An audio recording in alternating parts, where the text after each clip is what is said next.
안녕하세요. 텔레학교입니다.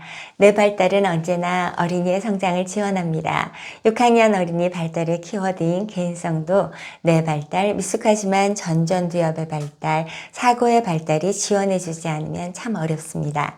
개인성은 자의식, 자기개념, 자부심으로 이어진 셀프의 성장 과정입니다.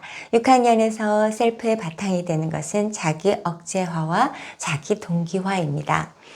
발달의 전개로 풀어보면 2학년의 대조와 대립, 3학년 주관적 감정과 객관적 감각, 4학년의 이상과 현실, 5학년의 사실적 감각과 그림적 사고로 이어집니다. 하지 말아야 할 것을 하지 않을 조절력인 자기 억제화, 해야 할 일을 하기 싫어도 하도록 이끄는 자기 동기화, 두 작용에 의해 어린이는 자신에 대해 더 많이 이해하게 됩니다. 그리고 자기에 대한 이해를 통해 자신의 행동을 스스로 조절할 수 있습니다. 어른의 생각과 지식, 가치관에서 조금씩 독립할 수 있게 되는 겁니다. 아, 난 이게 참 하기 싫구나. 이건 정말 어렵구나. 학원 가기 전에 30분 정도 게임할 시간이 있구나. 저 굿즈를 사고 싶지만 이번엔 참아야겠다. 머리 감기 싫지만 내일 늦잠 자려면 감고 참아야겠다. 어떠십니까? 전 제 모습하고 다르지 않은 것 같습니다. 할 때마다 하기 싫어 미루고 미루다 어쩔 수 없이 하는 것 말입니다. 사소하지만 어려운 것이니 어린이는 하나하나 해나가면서 진정한 자기 긍정을 느끼게 됩니다. 5학년처럼 허세 부리는 자부심이 아닙니다. 하나하나가 자기 억제와 자기 동기의 상호작용으로 이어지는 자기 성취의 과정이라고 감히 말씀드리고 싶습니다. 한 땀 한 땀 바느질처럼요. 언제 다 뜨나 싶어도 한 줄만 더 뜨자. 그리고 나면 한 줄만 더 뜰까 하며 어느새 완성품과 만나는 겁니다. 나라는 사람이 살아가는 모습이 하루하루가 쌓여 어느 정도 윤곽이 보입니다. 자기 긍정은 다른 사람의 인정이나 칭찬보다 과정과 결과가 나를 만족시키는 것이 우선입니다. 자신이 인정할 만하다고 여길 때 자기 안에서 새로운 권위를 찾을 수 있습니다. 개인성의 출현입니다. 개인성은 다음에 다시 다루겠습니다. 6학년 어린이는 자기가 좋아하는 것이 있고 남들에 비해 잘하는 것이 있다는 걸 알게 됩니다. 이쯤 되면 교사가 권하는 책보다 자기가 책을 찾고 선택해서 읽습니다. 어떤 분야는 어른보다 전문적일 때가 있습니다. 뉴스를 보며 궁금한 점을 묻고 자신의 생각을 말할 줄 압니다. 물론 수준이 높거나 종합적이진 않지만 나름의 이유를 가지고 현상을 이해하려고 합니다. 사회에서 우리나라의 정치를 배우면 사회 문제에 대한 관심은 더 커지고 비판의식은 더욱 날카로워집니다. 여기에 도덕적 이해가 성장하며 어른에게 높은 도덕적 평가를 들이대기도 합니다. 이제 어린이를 대할 때 예전처럼 만만하게 봤다가 망신당할 수도 있습니다. 어린이 발달에는 이렇게 성장적인 모습만 있지 않습니다. 교육과정이 어려워져 그전처럼 딴짓하다 들리는 것만 대충 듣게 되면 따라가기 어렵습니다. 학령차가 벌어지면서 특히 수학과 영어 과목은 벌써 포기 선언하는 어린이가 나옵니다. 6학년 정도 되면 자신의 실력이 어느 정도인지 인식할 수 있기 때문입니다. 소위 말해 성적이 잘 나오면 열심히 하려 하지만 공부에 소질이 없다 싶으면 수업 중에 무기력한 모습을 보이곤 합니다. 수업 시간에 축축 늘어져 지루해하거나 멍한 눈동자로 시간만 보내고 있는 어린이를 보면 교사로서 안타까워 죽을 지경입니다. 발령 초에는 이 안달복달이 더 심했습니다. 저렇게 하루 종일 보내면 어떻게 하지? 고등학교 가면 10시간도 넘게 의미 없이 교실에서 머리수 채우는 거잖아. 이렇게 생각했습니다. 매를 들었습니다. 가르치는데 폭력을 사용한 것입니다. 그리고 방과 후까지 어린이들을 앉혀놓고 공부시키다가 5시 퇴근 시간이 되어서야 집에 보냈습니다. 교육이란 이름의 야만이었습니다. 후회하고 반성합니다. 제 폭력에 상처 입은 어린이는 지금이라도 연락해 주십시오.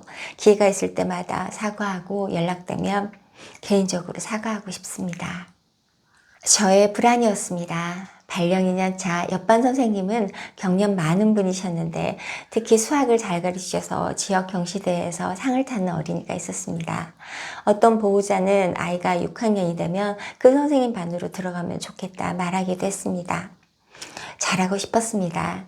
하지만 그때 저는 열정과 욕심만 가득할 뿐 능력은 형편이 없었습니다. 그러면 저 같은 어른은 어린이들을 들들 볶게 됩니다. 너희를 걱정해서 이러는 거다. 앞으로 지금만큼 학교를 더 다닐 건데 지금 안 하면 나중엔 더 어렵다. 그럴듯하지요. 하지만 사실은 내 유능함을 너희들이 증명해줘. 나이 많은 교사보다 젊은 선생님이 더 낫다는 걸 너희가 보여줘. 였던 것입니다.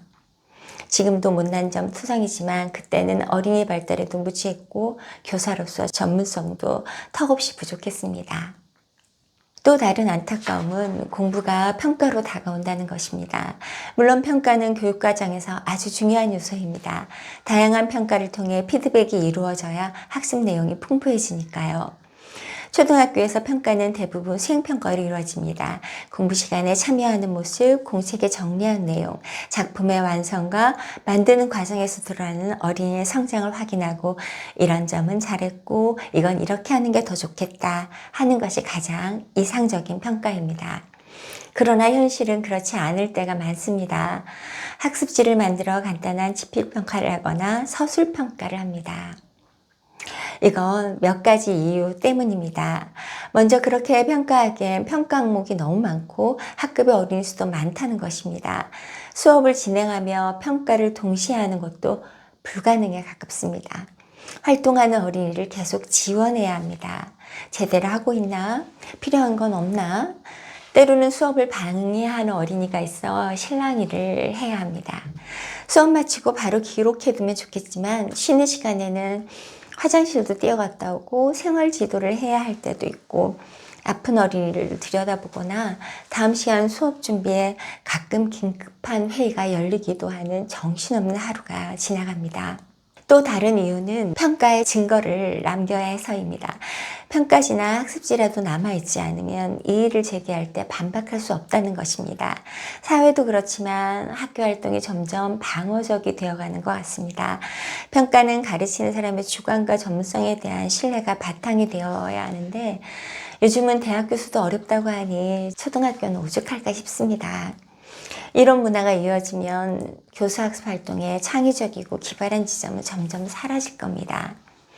강의실 복도 게시판에서 어렵다고 소문난 문제를 청소부 청년이 풀어내고 그런 젊은이를 가르치는 것은 영화에서만 일어나는 일이 되는 것이죠. 초등학교 성적이 뭐가 그렇게 중요한가 하시는 분도 계시겠지만 내 아이 점수가 발령초의 저처럼 자신의 자부심인 보호자도 있습니다. 과학 전담 선생님이 수행평가 문항으로 민원을 받은 적이 있었습니다. 워낙 잘하는 어린이인데 하나를 틀렸습니다. 어린이 보호자가 그 분야를 전공하고 있는 대학 교수에게 문항을 문의했습니다. 교수가 오류가 있는 것 같다고 하니 평가를 수정해 달라는 것이었습니다. 그 다음은 어떻게 되었을까요? 보통은 그냥 수정해 주는데 이 과학 선생님은 다시 자신의 지도교수와 상의하여 재반박을 했습니다. 문항이 뭐였는지 기억도 안 납니다. 하지만 그 뒤로는 수행평가지를 가정에 보내지 않는 분위기가 되었습니다. 아예 모르게 하겠다. 학교와 가정이 서로에게 신뢰를 갖지 않으면 피해는 어린이에게 돌아갑니다. 언제부터인가 학교에서는 100점 같은 점수를 매기지 않습니다. 하지만 어린이들은 여전히 100점을 말합니다. 성적이라는 말도 근래에는 한 적이 없는데 어린이는 성적을 걱정하고 있습니다. 공부는 그나마 재밌을 때도 있는데 시험은 싫다고 합니다. 시험이라는 말도 잘 쓰지 않았던 것 같습니다. 평가라고 하죠. 어른이 바뀌지 않아서인지 이름만 평가니 100점 같은 건 없다느니 말뿐이어서인지 성적은 어린이에게 여전히 큰 부담으로 다가오는 것 같습니다. 어차피 결과를 위한 과정인데 결과가 뻔한데 의욕이 난리 없는 것입니다. 가장 안타까운 건 초등학교 시기가 사실은 배우는 것을 아주 좋아하는 때라는 것입니다. 발달해서 근면성을 얘기하며 말씀드린 적이 있습니다.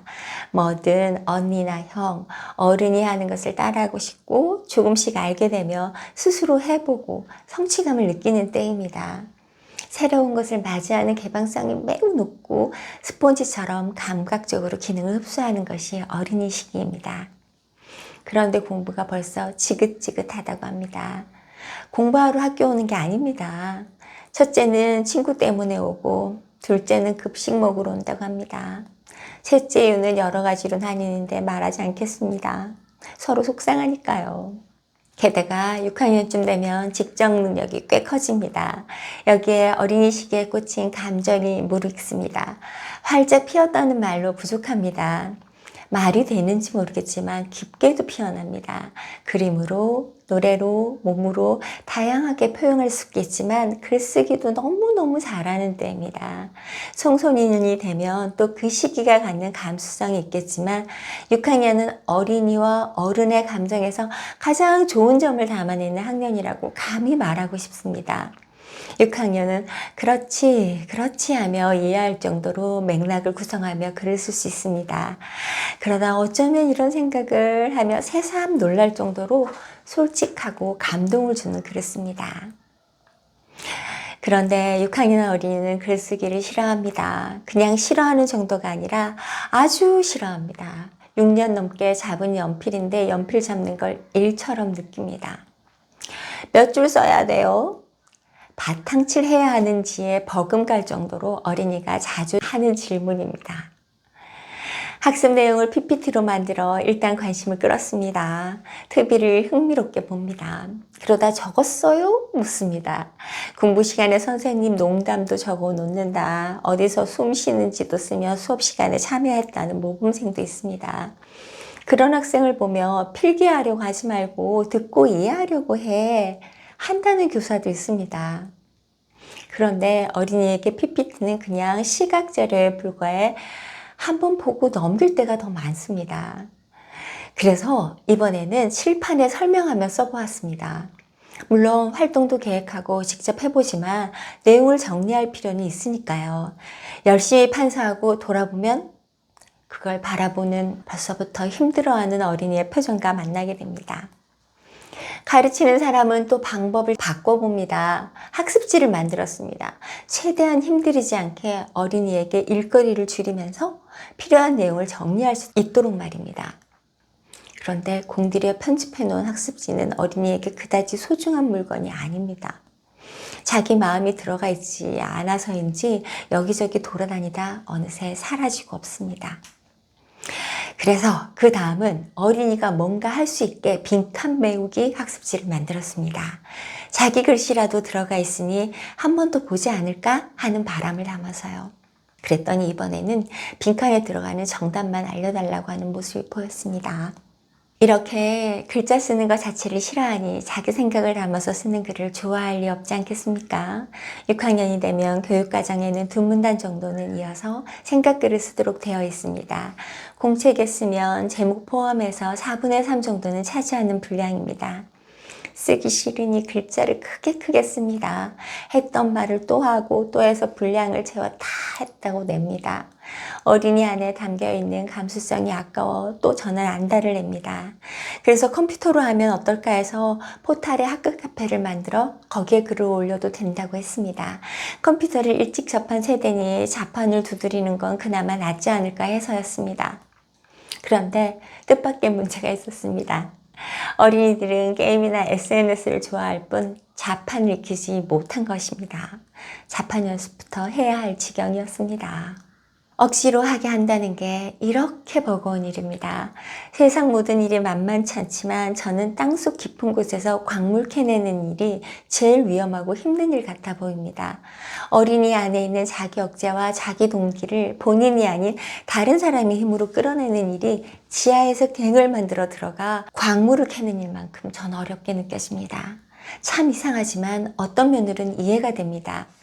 원래는 배우는 걸 좋아하는 시기고 혼잣말처럼 글쓰기를 할 때인데 어린이는 싫다고 합니다. 자연스러운 발달이 어느 순간 길을 잃어버렸습니다. 자연성의 도움으로 발달의 힘을 받아왔는데 이것이 사라졌으니 어린이에게는 이고지고 성장시켜야 하는 어려움이 생긴 겁니다. 하지만 끊임없이 두드려야 합니다.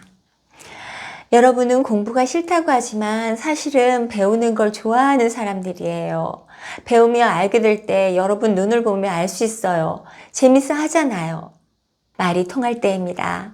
저는 발달을 이해하고 성장에 대한 신념을 가지고 있습니다.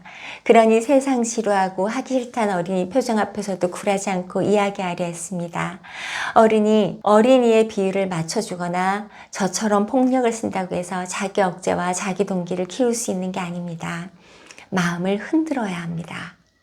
여러분은 글쓰기를 좋아할 나이에요. 친구하고 다른 자신의 생각을 누군가 들어주길 원하지만 감추고 싶어 하기도 하잖아요. 글과 이야기해봐요. 글은 잘 들어주고 누구보다 비밀도 잘 지켜줄 거예요. 일기 쓰기가 6학년 때처럼 필요한 학년이 있을까요? 머릿속에서 일어나는 세상에 대한 거부감, 부족한 자신이 살아갈 미래에 대한 불안, 친구 관계에서 순간순간 일어나는 외로움을 그나마 표현할 수 있는 나이가 6학년입니다. 일기에는 자신이 고스란히 드러나 있고 그런 자기를 보는 나가 있습니다. 성찰할 수 있는 나이입니다. 자신을 바라보며 자신이 한 일로 자기 긍정을 쌓아가지 못하면 큰 혼란을 겪을 수 있습니다. 자아의 경계감을 온전히 경험하지 못한다는 것입니다. 내 힘이 어느 정도이고 내가 할 수 있는 것이 무엇인지, 다른 사람의 생각과 내 생각의 다른 점은 어디에 있는지 알지 못하는 것입니다. 비대한 자아 경계감은 5학년의 자부심의 형태로 나타날 수 있고, 위축된 경우에는 자신의 가능성을 충분히 발현하기 어렵습니다. 이런 경우 학습에서는 무기력한 모습이 나타나고 게임이나 SNS나 일탈적인 행동에 빠지기 쉽습니다. 자기 긍정은 실천적 성격을 강하게 띠기 때문에 자기 억제와 자기 동기의 경험을 많이 해봐야 얻을 수 있습니다. 최고학년답게 학습이 어려워졌습니다. 숙제하다 좀 어렵다 싶으면 다른 데로 눈길을 돌립니다.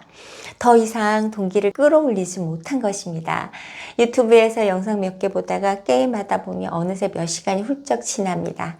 자기 억제가 되지 않은 것입니다. 재미있게 해주면 공부하지 않겠냐, 교사가 수업을 잘하면 되지 않겠냐, 어떤 선생님은 우리 아이 성향 맞춰 잘 달래가며 가르쳐 주시더라. 늘 감정을 이야기하는 저이지만 감정보다 앞서는 것이 몸입니다. 운동을 꾸준히 하기 위해 필요한 것은 재미있게 가르쳐주는 선생님이 아니라 운동하러 나가기 위해 운동화를 신는 것입니다. 아무리 잘 짜여진 수업도 책상에 앉지 않으면 들을 수 없습니다. 지난번에 말씀드린 신경 전달 물질 아세틸콜린은 안타깝게도 일이나 공부를 시작해야만 뇌에서 나옵니다. 무언가 시작할 마음이 나와야 할 수 있는 게 아니라 시작해야 의욕이 생긴다는 것입니다. 관계도 마찬가지입니다. 어떤 부분은 자신이 책임을 져야 관계를 유지할 수 있습니다. 책임감 없는 사람과 튼튼하고 원만한 사이를 유지하기는 어렵습니다. 대신 해결해주고 막아주는 것이 능사는 아니라는 것입니다. 지금까지 어린이의 발달에는 이런저런 모습이 있습니다. 그러니 어른은 이렇게 이해하고 성장을 도와주세요. 주로 이렇게 말씀드렸습니다. 그런데 이제 와서 좀 달라집니다. 원래 어린이에게 이런 것이 있습니다. 하지만 있는데 쓰지 않으려 합니다. 발달에 꼭 필요한 것이긴 해서 어른들은 어떻게 해서든 길러주려고 합니다. 그런데 어쩌면 어른의 과한 개입이 어린이의 자연스러운 발달을 멈추게 했는지도 모르겠습니다.